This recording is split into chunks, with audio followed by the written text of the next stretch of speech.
Is there an area of your life that you haven't taken back, or maybe something you haven't accomplished or achieved because you're listening to the wrong voices in your life? As I read through the life of David, I began to realize that David's leadership wasn't just marked by commands and courage, but also where he found his confidence. He wasn't just a great leader, he was actually an exceptional listener. When I landed the head coaching job at the University of Tennessee at Chattanooga, I knew I was going to need some help. And one of the first phone calls I made was to a very successful coach in a very similar program. His name was Coach Tom Borelli at Central Michigan University. And I can remember that phone call so vividly because I simply reached out to Coach Borelli and asked this: "Hey, Coach, is there any way that I could just have an opportunity to reach out to you when I have some questions when it comes to coaching?" I really just wanted his permission to use him as a mentor in my life as a head coach. I knew I had goals for the program, but I knew I didn't have it all together. Over the next few years, I built an intimate relationship with Coach Borelli. I found myself calling him on numerous occasions, asking for wisdom and different types of instruction on how we could keep making progress. From training and recruiting to academics and discipline, Coach Borelli provided me incredible insight and instruction on how I could operate well as a head coach. One of the greatest qualities of David's leadership was his willingness to listen and follow God's instruction. I don't know about you, but I find myself at times doing way too much talking and not enough listening. I often teach athletes that great leadership often starts with what I call strategic followership. In 2 Samuel 5, beginning in verse 19, we see these words of David right as he's heading into battle. Getting ready to go in this significant battle. Here's what David stops and does right before he heads in. In verse 19, it says this: "So David inquired of the Lord, 'Shall I go and attack the Philistines? Will you deliver them into my hands?' The Lord answered him, 'Go, for I will surely deliver the Philistines into your hands.' So David went to Baal Perazim, and there he defeated them." Verse 23, again, it says, "So David inquired of the Lord, and he answered, 'Do not go straight up, but circle around behind them and attack them in front of the poplar trees.'" Let me ask you a question. When is the last time you sought the counsel of someone in your life who is really wise? When is the last time you really cried out to God about a situation in your life and then you decided, hey, I'm going to yield and surrender to his instructions? One of the simplest ways to make progress as a leader and to accomplish the things we're seeking to accomplish and maybe take back some of those things in our life that we've lost is to begin by strategically following. Even as we look at the New Testament, Jesus used that same model. He simply said this: "Follow me." I often like to ask these questions. Well, why would I follow? And once I know that, well, who would I follow? Or maybe the last question is, am I willing to keep up if I choose to follow these people? I can remember being a junior in high school and making this declaration and almost putting this stake in the ground and saying, hey, I want to move towards greatness in this sport called wrestling. Hey, I want to win a state championship for my high school team there in Cleveland, Tennessee. And there was only one other person I knew who had ever accomplished that feat, and that was my high school coach. And so here's what I did. I began to follow him, and I began to follow him intensely. I ate what he ate. I listened to what he said. I lifted when he lifted, and I ran when he ran.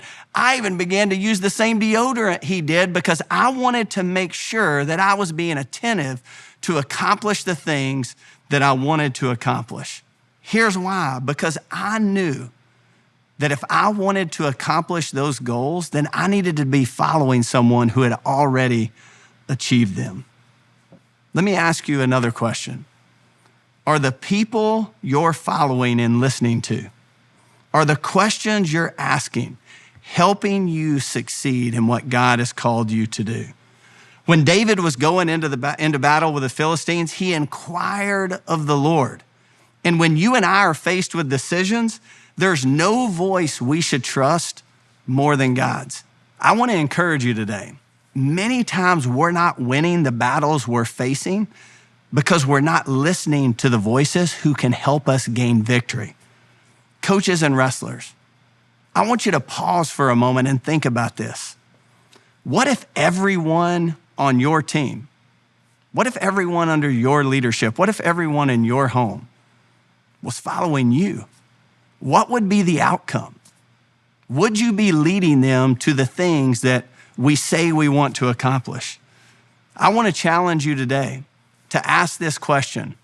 Why would I even choose to follow? In a world where we have more books on leadership and more podcasts on leadership and more sermons on leadership, and yet we're seeing less leadership than ever before, I want us to reverse the order.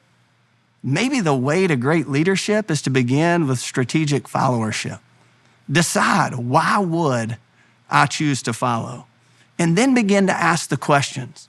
Who in my life should I be following that can help me accomplish those things I'm trying to achieve? And then you got to ask this third question.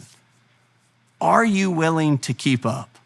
I can remember as a kid with no Siri and no MapQuest, you would oftentimes go places by simply following another person.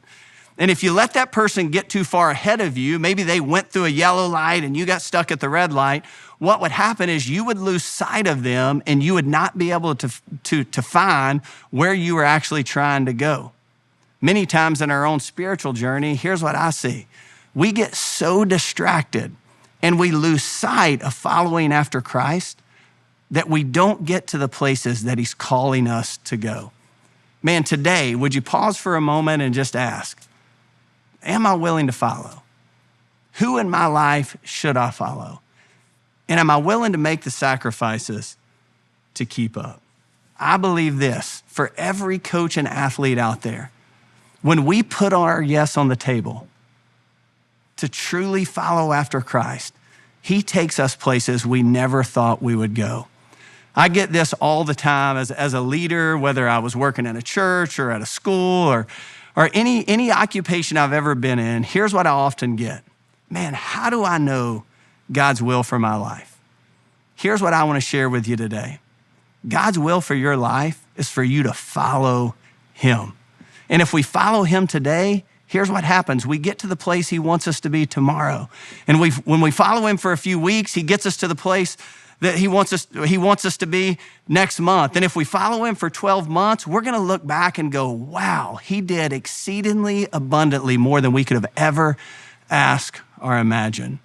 Maybe you're sitting there today and you've never really put your yes on the table to follow after Christ. Man, I want to challenge you, whether it's morning or night where you're at, whether you're with a team or whether you're sitting in your living room by yourself. Man, following after Christ is simple. It's recognizing who we are, that we're lost and we're broken. It's understanding that we need him in our heart and in our mind and in our lives. And it's surrendering to follow after him in everything that we do. Man, if you pray that prayer, man, I hope that you'll continue to dig into the FCA wrestling resources, that you'll contact a staff person so that we can come alongside you and help you be the person God's called you to be.